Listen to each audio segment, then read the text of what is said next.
So we installed View Resource, we set it up to be usable, though we don't use it yet.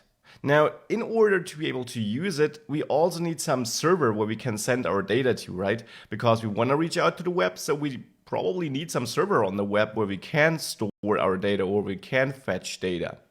Now, the bad thing is setting up such a server on our own is a little bit too much work for this course.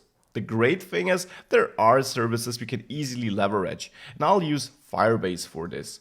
So you may simply Google for Firebase again, and then it's firebase.google.com. And this is a service by Google which you may test freely. Check out their official pages to learn more, how long it is free and what will cost you something in the end.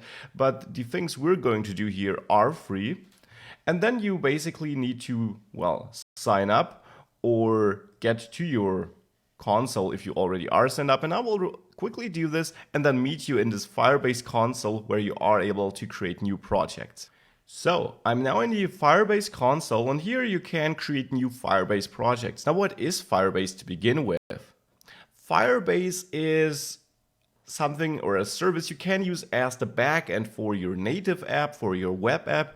It has database functionalities, it has authentication functionalities, and much more. Definitely check out the official docs to learn how it works, what it has, what it costs, and so on. This is no Firebase tutorial. I'm only using it as it is a simple backend for our HTTP tests here. So to create such a backend, I'll click on Create Project, and then I'll give it any name of, well, my or then your choice. Pick your country and create the project. This will, once it is created, take you to your project dashboard. And on this dashboard, you got a lot of different things, like you can set up storage for files and other things. Now, for showing how HTTP works, I will only use the database because I only want to store data in the database here. Now, the first important thing you got to do for the testing here, only for the testing, is that on the rules in the database section, you should set read and write both to true so that everyone is able to read and write so that we don't have to authenticate ourselves. Publish this, and then you should be able to access this without problems. Now, keep in mind, these are not the settings you want to have in a production app. And again, you definitely need to dive into the documentation if you want to use Firebase for a production app. This is only for testing. Now, this will allow us to write to this database, which already looks like a bit like Mongo database, so like MongoDB, for example, where we have key value pairs, though right now it is empty. This here is going to be the URL we need to access it, though, and in order to be able to access it, I will go back to my app.view file, and the first thing I want to do is I want to be able to store some data there. So we're going to set this up now, and in the next video, then we will actually send this request.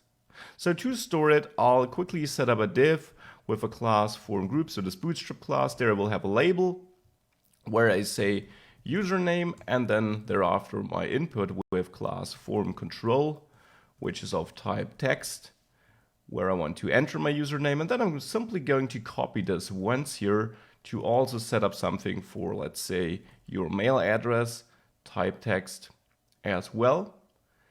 And then a button, type button primary, where I say submit. And then I'll go down to my view object here, or to my view instance, set up my data I want to use. And in this data here, I want to have the same two fields. I want to have a username and the email, though I will group it together in a user object. So here I will have username empty at the beginning and email empty at the beginning. And then we'll learn how to bind this with vModel, where I will now bind to user.username. And on my email, I will bind to user.email, of course. Now with that, I'm able to submit some data and to, send it. Well, almost though. I, of course, also need to set up my methods where I will say submit.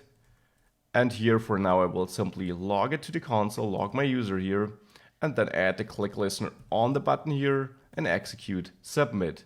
Now let's see this in the running application just to see if everything works. Before then, in the next module, I will actually use this to send some data.